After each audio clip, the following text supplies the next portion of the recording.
Zdravo svima, dobrodošli na kanal Kuhaj i peci. Danas pripremamo jedan fantastičan, jako sočan kolač sa ukusom narandže. Kao što vidite, čokolade nema ni na mapi. Tako da čokoladoljubci, žao mi je neki drugi put, vjerovatno ubrzo ide i jedan kolač sa čokoladom, tako da nemojte mi plakati, nemojte mi se žaliti. Evo, kao što vidite ovdje uopšte vam ne treba puno sastojaka.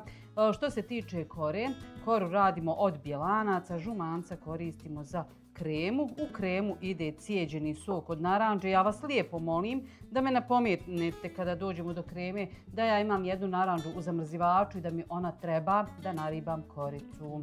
Tako da ako ne naribam koricu, vi ste krivi, nisam ja. Ja sam vam fino zamolila.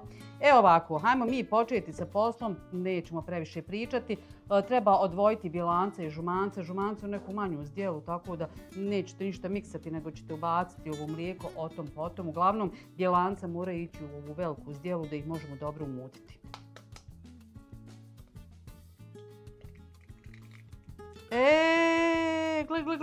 Gle. Evo, uživo. Što bi rekli uživo. 2 žumanca, sam sekundu da ja ovo očistim. Eto, ja kad kažem 2 žumanca, ne vjeruju mi, aj gužva. Gužva, sam sekundu. Imajte strpljenja. Da očistim jedno.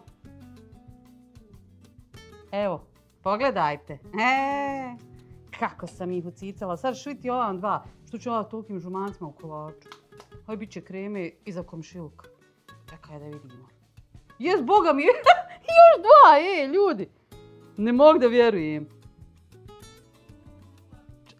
Ovo ćemo proprati do kraja, da vidimo šta će se desiti sa svih ostali 6 jaja. Jao, ludilo. Čovječe, ajmo dalje. Čekaj, razbit ću ovo koliko pritišćem. Boga mi još 2, evo. Majke mi, nije nikakva montaža, ljudi moji. Gledajte. Čekajte, samo da odvojim. Ajmo dalje.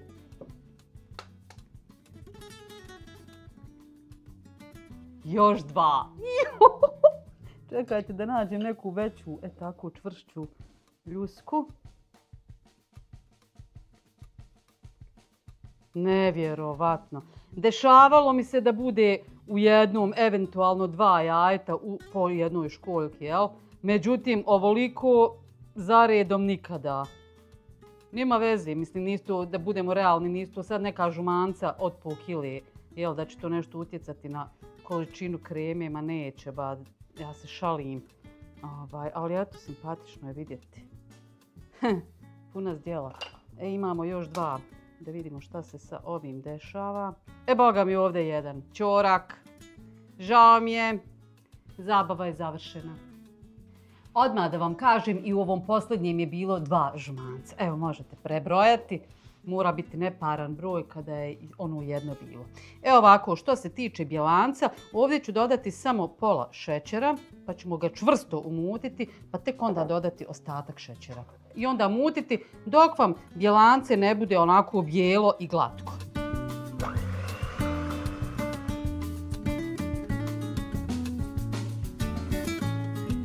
Ja sam se malo prije pogrešno izrazila, tačnije zbunila sam se, u stvari jaja su me malo zbunila. Htjela sam reći da mutite bjelance dok ne budu sjajna i glatka, a ne bijela i glatka. Mislim, logično da će biti bijela, jel, na kraju. Tako da nemojte mi uzeti za zlo.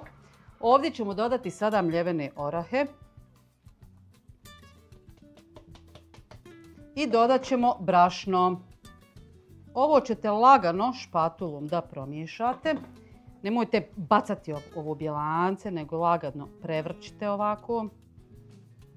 I to će nam biti biskvit. Kao što vidite, ovamo imam pleh pripremljen sa papirom za pečenje. To je pleh od rerne. Sad, kakve su vam dimenzije rerne? Džaba što ja vama kažem, pleh je toliki i toliki ako je vaša rerna manja ili veća od moje. Uglavnom, kod mene je pleh od rerne najveći. Rernu sam upalila da se zagrijava, a sada ćete lagano prebaciti ovu smjesu na papir za pečenje. Poravnajte.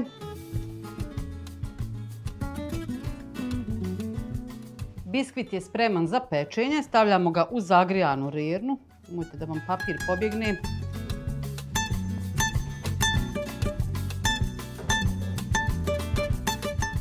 Dok nam se biskvit peče, idemo mi pripremiti kremu. Ovdje ćete uliti većinu mlijeka, ostavit ćete samo malo dole, pri dnu. Ovdje ćete odmah dodati vanilin šećer i obični kristal šećer. I ovo ćete staviti da zavri.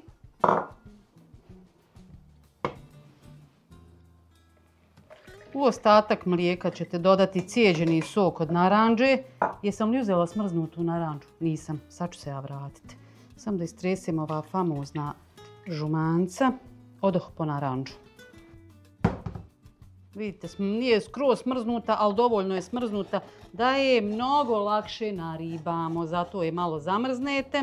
A i znate šta, ne znam da li ste prije radili to, praktikujete li, pogotovo ako nađete domaće naranđe, ako imate mogućnost da nabavite, jel? Ko ima blago njemu, ko nema, snalazimo se, nekad dobijemo, nekad kupimo, nekad, boga mi, ove kupovne pa i čistimo sa soda bikarbonom.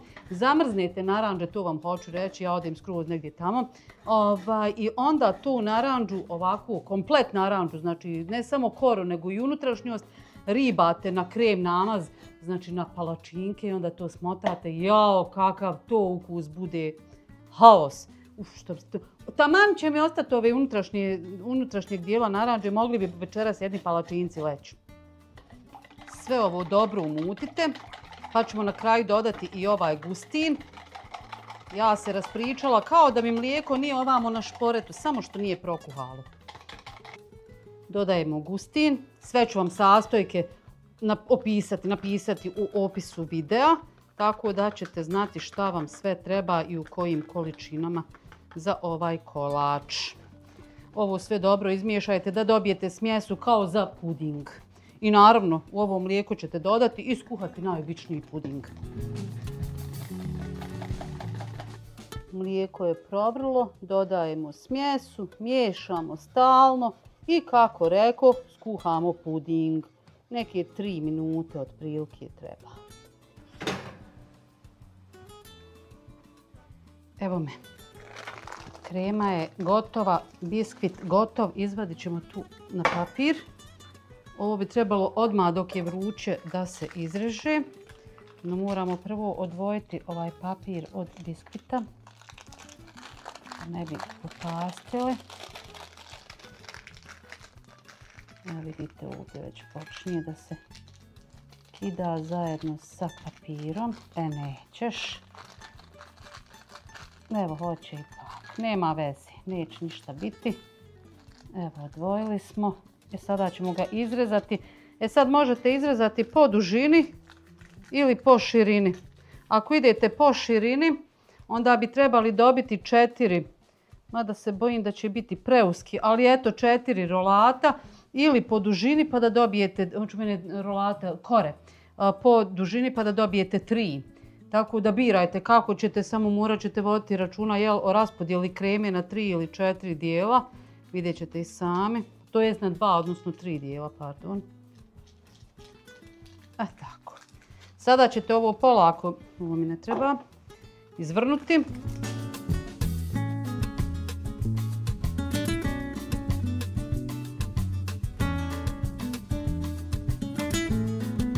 Evo ovako, prvo ću ga popoloviti.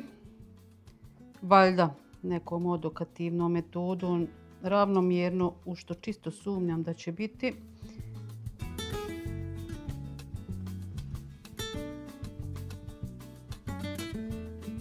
Jao, jest krivo. Ma nema veze, šta me briga. Ovu koja je najuža, nju ću staviti negdje u sredini da se ne vidi. Ovo vratim nazad da zakrpim ovu rupu dok je još vruće. Eto, ništa niste vidjeli. Ovo moram sada ostaviti da se ohladi i da se krema malo ohladi. Nećemo čekati kremu da se skroz ohladi, nego ćemo da bude onako mlaka, da u njoj možemo fino da izmiksamo ovaj maslac koji se već onako na sobnoj temperaturi dosta je omekšao, tako da će to ići vrlo brzo. Eto, znači ne morate čekati da krema bude skroz hladna. U mlaku kremu dodajemo omekšali maslac. I to ćete sada sve dobro da izradite polako, zato što ovako prohlađena ova krema djeluje onako baš čvrsta, pa da vam ne bi odletilo po kuhinji. Pricnite malo unutra.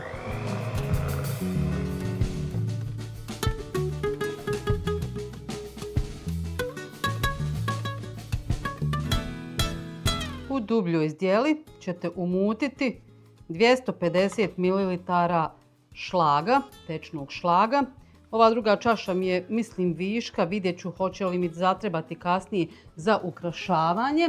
Ako bude zatrebala, lako je umutiti. U svakom slučaju od ovog umućenog šlaga pola treba odvojiti za ovu kremu koju smo tako dobro izradili. Samo da dobije onako malo vazdušaste i izgled i onako pod kaškom, pod viljuškom da vam je onako fino, jel, vazdušasta, divna, da nije onako čvrsta, jel, da spada s viljuške.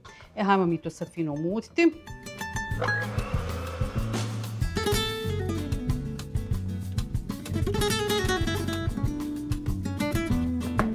Evo, ja mislim da je to pola otprilike nekom mojom odokativnom metodom koja mene, boga mi, često prevari. Sada ćete ovo sve fino ponovo da sjedinite, da dobijete jednu krasnu kremu, a da joj znate samo kakav je ukus. Ta naranđa, jao, krasno, i žumanca, super je. Idemo sada malterisati. Najširi dio uvijek stavljam dole pri dnu, pošto ja, kako rekoh, moja odokativna metoda baš ne pali često. Trebala bi ja to sve centimetrom fino.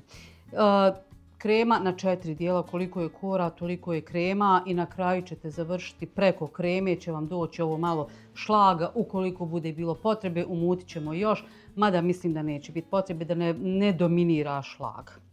Sada ćete fino namazati.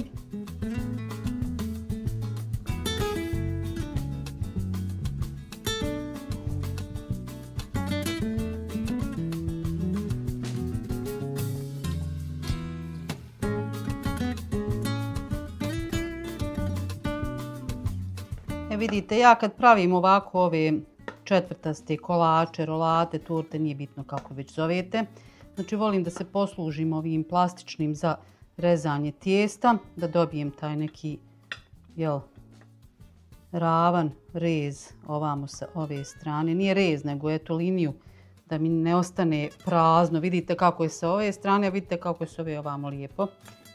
Sad ćete vidjeti s te tamo, samo sekundu da ja to poravnam malo i da to bude ravnomjerno debelo i na sredini kolača, a i tamo bočno. Evo, vidite li?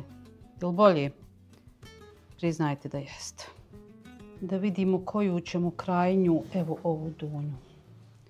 Ćemo staviti, u stvari moram je prevrnuti, jel? Tako. Sad kada budete stavljali, vidite ovdje je jedan rub, a kada budemo stavljali ovu u sredinu, tu usku, onda ćemo ići sa ovim rubom sa ove strane, tako da vam ona bude ravna, da ne naginje na jednu stranu, da ne padne u nesvijest.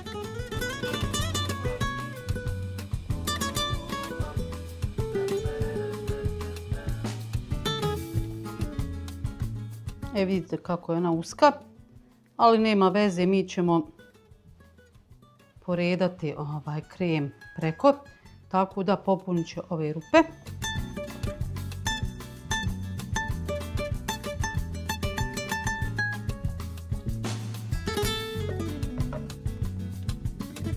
I ostala nam je ova završna.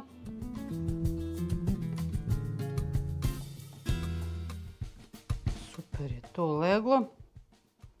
Ravno, kao što vidite, i ove strane su fine, ništa im ne fali. Još to sad malo dok za ovu zadnju gore namažemo, još ćemo mi to fino uglancati sa ovim i nemate potrebe okolo mazati, vjerujte mi. Samo se džaba mučite. Ovo je dakle završni sloj kreme. Ako vam i ostane kreme, vjerujte, ništa njoj ne fali da je fino onako pojedete, možete malo šlaga nasuti i to je to. Možda malo mljevenog keksa u neku zdjelicu, imate super desert. Kod mene nekako uvijek ostane ove kreme od torti. Ali ja njoj nađem rješenje. Ja imam uvijek rješenje za sve probleme kad je višak kreme u pitanju. Dobro, Almira, završi s mazanjem. Tako. Da vidim, treba ovdje šta zagladiti. Treba mi tu malo kreme. Vidite. Samo malo poravnate. Ako gdje treba dodati kreme, ne treba vam okolo nikakav šlag. Zato mislim da nam ovo što mi je ostalo u čaši, polovica uopšte neće trebati. Evo, i ovo gore možete malo zagladiti da šlag ljepše legne. Možete namazati i ovo sa strana.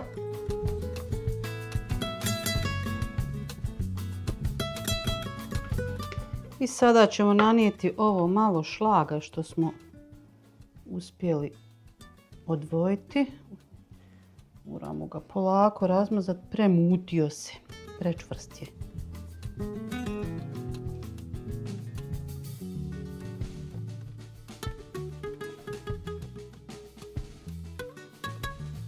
I na kraju ću samo malo posuti onako krupnije, izlupani moras, nisam ih ni mljela, nego onako u kesici sa čekićem nalupala momački. Eto ga, da se zna da je torta sa orasima. Čekaj, ima još ovih malo krupnijih ovako da dodam, da se ima šta gricnuti. Tako, eto ga.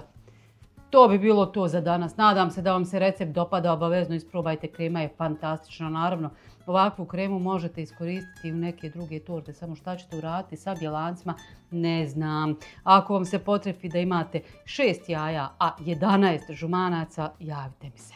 Eto ga, to bi bilo sve za danas. Gledamo se neki drugi put. Ako vam se dopada, lajkajte, prijavite se na moj kanal ukoliko to niste, pa se gledamo opet. Ćao! Moram samo još malo da stavim. Samo se.